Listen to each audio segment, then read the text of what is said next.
Assalamualaikum warahmatullahi wabarakatuh. Perkenalkan, nama saya Agil Prastya. Di sini saya ingin menjelaskan terkait materi produk life cycle. Produk life cycle itu adalah suatu konsep yang menggambarkan serangkaian perjalanan atau tahap-tahap yang dilalui suatu produk. Mulai dari tahap pengembangan, pengenalan, sampai produk tersebut mengalami penurunan hingga akhirnya keluar dari pasar. Setiap fase hadir dengan karakteristik, tuntutan, dan tantangannya masing-masing. Semua produk berjalan melalui berbagai tahap selama keberadaannya, dan siklus hidup produk memecahnya menjadi beberapa tahap tertentu dengan karakteristik berbeda. Kesadaran tentang tahap mana yang saat ini ditempati produk sangat penting, karena tahap ini harus menentukan banyak pendekatan untuk manajemen, penjualan, pemasaran, dan dukungan produk. Mulai dari penentuan posisi dan harga hingga pengembangan fitur dan prioritas. Nah, dalam produk life cycle juga tentunya ada beberapa syarat untuk produk yang agar memiliki siklus hidup. Yang dimana produk itu syaratnya itu yaitu produk memiliki umur yang terbatas.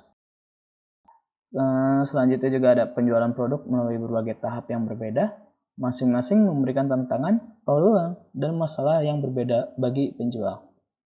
Dan juga ada laba naik dan turun pada berbagai tahap siklus hidup produk. Dan produk juga memerlukan strategi pemasaran, keuangan, manufaktur, pembelian, dan sumber daya manusia yang berbeda dalam tiap tahap siklus hidup produknya. Dalam produk life cycle ini memiliki beberapa tahapan-tahapan. Yang pertama itu ada tahap penemuan dan pengembangan produksi. Tahap penemuan dan pengembangan produksi ini, di tahap ini, perusahaan tentunya dalam meluncurkan sebuah produk baru, perusahaan tentunya harus mempertimbangkan 4 hal.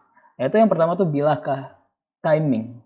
Timing yang dimaksud di sini kapan seharusnya produk itu akan dirilis, produk itu apakah tepat dirilis ketika waktu kapan, dan sebagainya. Yang selanjutnya juga yang kedua adalah di mana, strategi geografis, di mana produk ini akan dijual, di mana produk ini akan dihadirkan. Tentunya ini sangat mempengaruhi terhadap perkembangan produknya. Terus yang ketiga adalah kepada siapa. Nah, di sini kepada siapa ini masuk sini yaitu prospek pasar sasaran. Jadi produk ini dibuat untuk kalangan yang mana, pasar apa, dan lain-lainnya. Itu harus diteliti terlebih dahulu. Terus selanjutnya juga ada dengan cara bagaimana. Jadi tentunya dari ketiga hal itu, setelah tiga hal itu dilakukan, tentunya yang terakhir ini sangat penting yaitu strategi pemasaran pendahuluan. Jadi ketika produk itu akan dirilis dan akan diproduksi, tentunya kita harus memikirkan strategi pemasaran yang tepat untuk pada saat pemerilisan tersebut. Selanjutnya itu ada tahap perkenalan, introduction.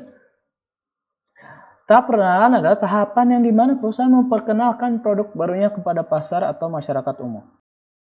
Tujuan dari tahapan ini adalah untuk meningkatkan permintaan konsumen dengan harapan mendapatkan keuntungan dari popularitas produk yang semakin tinggi.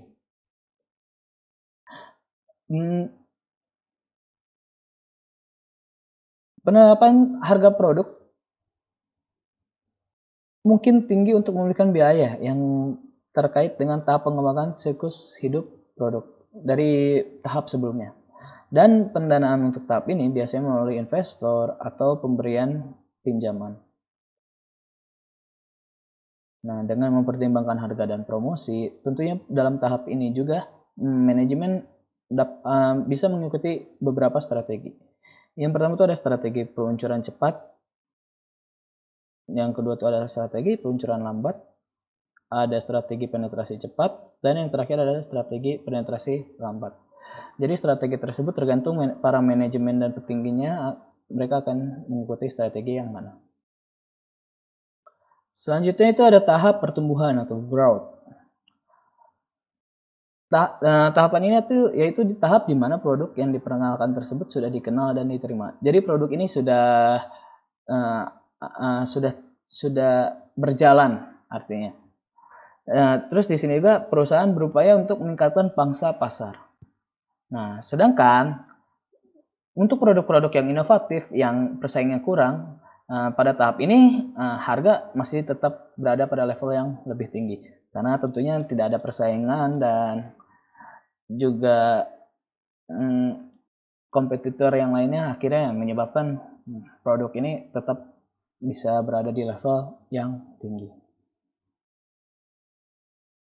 Nah, strategi yang dapat dilakukan pada tahap pertumbuhan ini, itu perusahaan bisa menyempurnakan mutu produk dan menambahkan model dan ciri khas produk baru. Terus perusahaan juga berusaha memasuki segmen pasar yang baru. Jadi di sini sebisa mungkin perusahaan bisa menginovasi lebih produk itu tersebut atau menambahkan fitur-fitur lainnya. Atau di tahap pertumbuhan ini pentingnya juga perusahaan untuk menambah segmen pasar yang baru.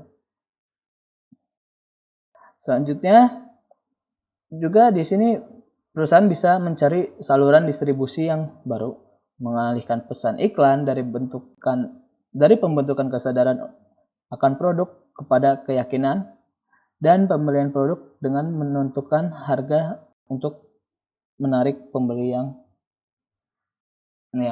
tentunya akan membeli produk ini.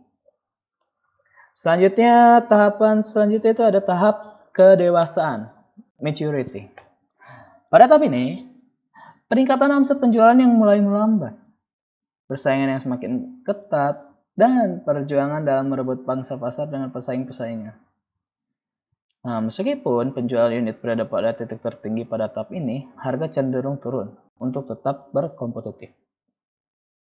Jadi yang dimaksud tahap pendewasaan ini di mana tahap tersebut kita sudah produk yang kita buat sudah dijual,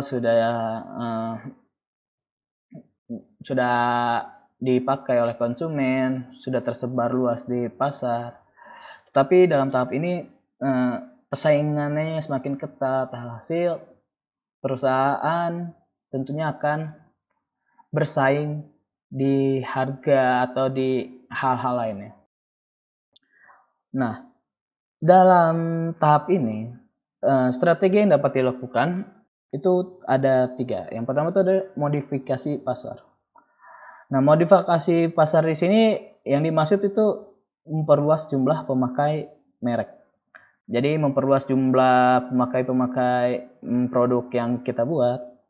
Terus ada juga meningkatkan tingkat pemakaian pemakai. Terus yang kedua adalah modifikasi produk. Modifikasi produk yang dimaksud itu seperti peningkatan kualitas si produk, peningkatan keistimewaan si produk, dan juga peningkatan gaya. Dan yang terakhir bisa memodifikasi bauran pemasaran. Seperti yang dibilang tadi, yang sudah saya bilang tadi, tahap pendewasaan ini tentunya banyaknya persaingan yang ketat. Akhirnya perusahaan harus memutar kembali pemikirannya untuk bagaimana produk ini bisa bertahan dengan persaingan di pasar. Selanjutnya di tahap terakhirnya ada tahap penurunan, yaitu decline. Pada tahap penurunan, penjualan dan keuntungan akan semakin menurun. Dan jika tidak melakukan strategi yang tepat, produk yang ditawarkan mungkin akan hilang dari pasar. Jadi pada tahap ini kita lagi ada di ambang batas perusahaan produk kita lagi di ambang batas. Jadi kalau kita tidak membuat keputusan yang tepat, produk tersebut bisa ya tentunya hilang dari pasaran. Nah, dalam tahap ini perusahaan memiliki beberapa opsi. Mereka dapat memilih untuk menghentikan produk jika outcome-nya terasa kurang memuaskan, atau bisa juga dengan cara menjual hak produksi ke bisnis yang lain yang dapat lebih bersaing atau mempertahankan produk dengan menambahkan fitur baru. Menemukan kegunaan baru untuk produk atau memasuki pasar baru melalui ekspor. Jadi ekspansi. Nah, dalam tahap ini strategi yang dapat dilakukan yaitu pertama kita harus mengidentifikasi produk yang lemah. Dan kedua itu menentukan strategi pemasaran. Ketiga yaitu keputusan penghentian. Jadi dari mind map yang sudah saya buat, kesimpulannya yaitu produk life cycle itu sangat baik digunakan untuk menginterpretasikan dinamika produk dan pasar. Dengan melalui tahap-tahap tersebut, kita harapkan dapat membantu perusahaan dalam menentukan strateginya. Tapi kelemahan dari konsep ini itu kurang dapat digunakan sebagai alat prediksi karena sejarah penjualan menunjukkan pola yang beragam dan tahap-tahapnya itu berbeda durasi. Selain itu juga, dengan menggunakan produk life cycle ini, perusahaan tentunya sangat sulit untuk menemukan di mana mereka berada. Yang maksud berada di situ, di mana mereka tuh sedang berada di tahap yang mana. Itu yang mungkin kesulitan bagi para perusahaan. Mungkin sekian saja dari saya. Kurang lebihnya mohon maaf. Saya harap ilmu ini dapat bermanfaat untuk kita semua. Wabillahi taufiq wal hidayah. Wassalamualaikum warahmatullahi wabarakatuh.